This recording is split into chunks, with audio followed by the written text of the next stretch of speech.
বিশেষকৈ বিগত এটা দিন ধৰি আপোনাক লৈ যিটো চৰ্চা চলিছে আপোনাৰ পিতৃ বিয়োগৰ আগমুহূৰ্তত এটা টেলিফোনিক বাৰ্তা আৰু টেলিফোনিক বাৰ্তাটোক লৈ সামাজিক মাধ্যমত বিশেষকৈ চৰ্চা লাভ কৰিছে গোটেই বিষয়টো আপুনি কেনেকৈ চাইছে বা কি ক'ব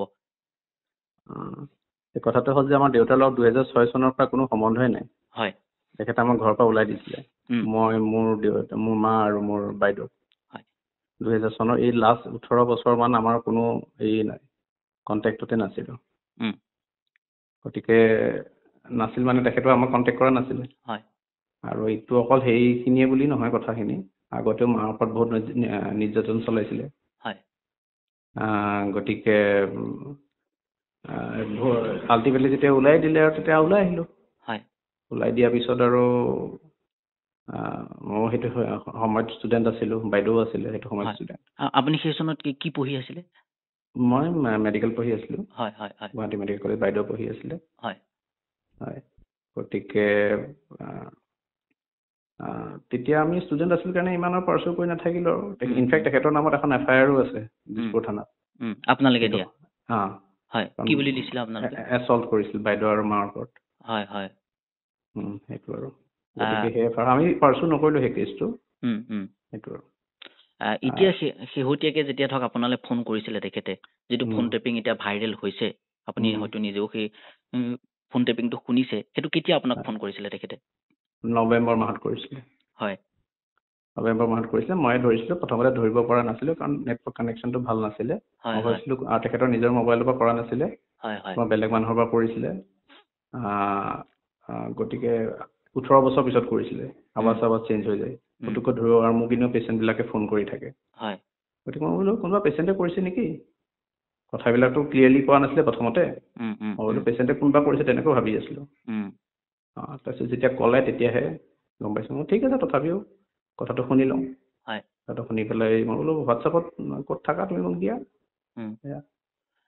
আপোনাৰ কথা আপুনি যেতিয়া তেখেতে ফোন কৰিছিল তেখেতে হয়তো আপুনি কৈছে যে মোবাইলটো অকণমান হয়তো নেটৱৰ্কৰ প্ৰব্লেম থাকিব পাৰে আপুনি 2 দিন বা হেল্ল' কৈছে আপোনাক কৈছে যে মই তোৰ দেউতাই পাপাই কৈছো সেই কথাখিনিও আপুনি কৈছিলে সেই সময়ছোৱাত তাৰপিছত আপুনি গুৰুত্ব সহকাৰে সেই কথাখিনি শুনিছিলে নে তেখেতৰ শুনিছিলোঁ মইতো পুৰা কথাই শুনিছিলোঁ হয় মইতো ক'লো এতিয়া হয় তাৰ পাছত ধৰক আপুনি যোৱাৰ সিদ্ধান্ত নল'লে সকলো সিদ্ধান্ত নল'লো মানে বহুত কথা আছেতো হয় তোমাক যদি ঘৰৰ পৰা ওলাই দিয়ে তুমি আৰু সেই মানুহজনৰ ওচৰত যাবা জানো হা দেউতাক হওক লাগিলে যোনে নহওক লাগিলে হয় আৰু সেইটো বাৰু সেইটোৱে মোৰ মাৰ ওপৰত কৰা অত্যাচাৰবিলাকতো এতিয়াও এই হৈ আছে হয়নে নহয় সেইটোতো কোনো বিচাৰ হোৱা নাই আমি সেইবিলাক লাগিও ফুৰা নাই কথাটো হ'ল সেই তেনেকুৱা এতিয়া আপোনাৰ মা ক'ত থাকে আমাৰ লগতে থাকে মা আমাৰ লগতে থাকে মই যদি তেখেতক অৱহেলা কৰিলোহেঁতেন তেতিয়া আপোনালোকে কিবা এটা অভিযোগ দাঙিব পাৰিলেহেঁতেন কিন্তু মাটো আমাৰ লগতে আছে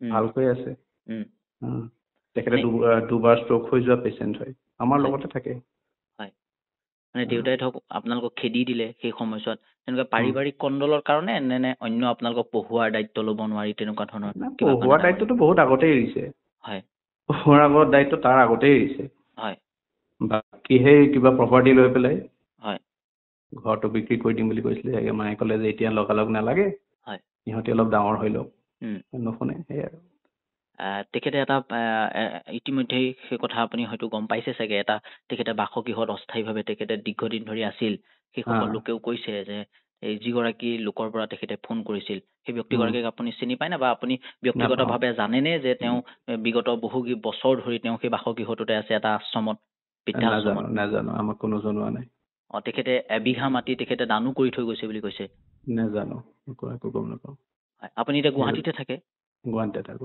হয় কৰ্মসূত্ৰে আপুনি হেল্থ চিটিত আপুনি মই নকৰোঁ মোৰ বাইদেৱে কৰে হয় আপোনাৰ বাইদেৱে গোটেই বিষয়টো অৱগত হৈছে জানে হয় মানে যেতিয়া ধৰক আপোনালোকে ফোনত কথা পাতিছিলে তাৰ পাছত নৱেম্বৰত আপোনাক ফোন কৰিছিল তাৰপাছত দেউতা ঢুকাল আৰু তাৰ পাছত ফোন টেপিংটো কেনেকৈ ভাইৰেল হ'ল এই অৱশেষত ফোন টেপিং এটা ভাইৰেল হৈছে সেইটোৱেতো কথা ফোন টেপিং কিয় কৰিব লাগে ফোন টেপিং বা ৰেকৰ্ডিং কিয় কৰিব লাগে যদি সঁচাকৈ অহাটো বিচাৰিছে ফোন টেপিং বা ৰেকৰ্ডিং কিয় কৰিব লাগে তেখেতে যদি কিবা অনুশোচনাতে কৰিলে যেনিবা কোনে ৰেকৰ্ডিং কৰিছিলে কাৰণ ফোনটো তেখেতৰ নাছিলে মানে তেখেতৰ যিটো ফোন নাম্বাৰ সেই ফোন নাম্বাৰটো তেখেতে বাৰে বাৰে কৈছে যে মই তোক ফোন মাৰি আছো, তেখেতৰ ফোনটো বিজি কৈছে, হয়তো আপুনি ব্লক কিবা কাৰণত বিজি থাকিব পাৰে হয়তো। হয় বিজি থাকিব পাৰে, পেচেণ্টে ফোন কৰি থাকে, সেইটো সময়তে তেখেতৰ ফোনটো আহি গ'ল। হয় সেয়া, কাৰণ তেখেতৰ নাম্বাৰটো মোৰ ওচৰত নাছিলে। হয় তেখেতৰ নাম্বাৰ মোৰ ওচৰত নাছিলে। হয় এই যে সেইদিনাখন ফোন কৰোঁতে বেলেগৰ নাম্বাৰৰ পৰা কৰিছে। হয় সেইটো এতিয়া পাই গ'ল। হয় যেতিয়া ধৰক আপুনি খবৰটো পাইছিলে তেওঁ ঢুকাইছে বুলি, তাৰপাছত ধৰক আপুনি তাৰপাছতো আপুনি নকলে, সকলোৱে কৈছে যে যোৰহাটৰ দৰে শিক্ষিত সমাজত এনেধৰণে চিকিৎসকে এজন দেউতাকক এনেকৈ এৰি দিছে। এতিয়া চাওক, চব কথা এটা লিমিট থাকে না। হয় চব কথা এটা লিমিট থাকে, আৰু এনেও মোৰ ল'ৰা ছোৱালীৰ পৰীক্ষা চলি আছে, সেইটো বাৰু ছেকেণ্ডেৰী বস্তু। কিন্তু ইমান বছৰ যোনজন মানুহ একো এটা খবৰে দিয়া নাই,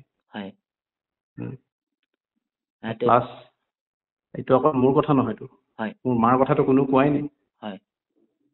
মোৰ মাৰ ওপৰত চলা নিৰ্যাতনবিলাক সেইবিলাকতো কোনো একো হিচাপ খোজাই নাই। হয়, আপোনাৰ মাৰ নামটো? ৰাধা বৰদলৈ। ৰাধা বৰদলৈ। তেখেতে আপোনালোক গুৱাহাটীলৈ যেতিয়া ওলাই আহিছিল, অকণমান সেই কথাখিনি অকণমান যদি আপুনি কয়, তেতিয়া ধৰক ৰাইজেও গম পাব। আপোনালোকে গুৱাহাটীতে আছিলো আমি তেতিয়া। 6 চনত যে আপুনি ওলাই আহিছিলো বুলি কৈছিলে, ওলাই আহি পেলাই আমি ভাড়াঘৰত থাকিলো, কিবা কিবি ভাড়াঘৰত আছিলো। মই হোষ্টেলত আছিলো। হয়, GMC হোষ্টেলত আছিলো। বাইদেউ আছিলে। বাইদেউ কেইদিনমান বাইদেউৰ লগত ৰাখিলে। তাৰপিছতে ভাড়াঘৰ এটা পাওঁতে আমি সেইফালে চিফ্ট কৰি দিলো, পাছ কৰালৈকে। তাৰপিছত আৰু হেৰি কি কয়, তাৰপিছত কেইদিনমান থাকিলো ভাড়াঘৰত থাকি মেলি নিজৰ ফ্লেট পিছত ললো আৰু।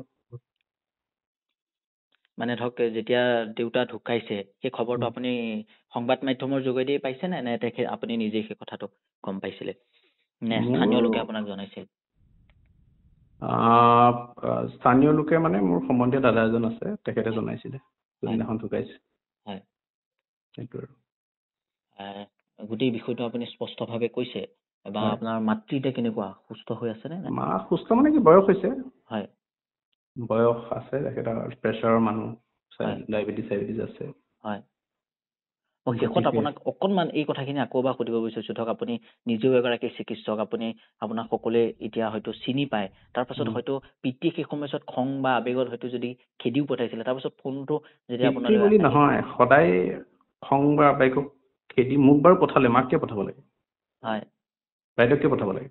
হয়, পিতৃ হ'ল বুলি আৰু পঠাই দিব নেকি? হয়, আৰু মাৰপিটটো অকল সেইদিনাখন কৰা নাই নহয়, আগৰ পৰাই কৰি আছিলে।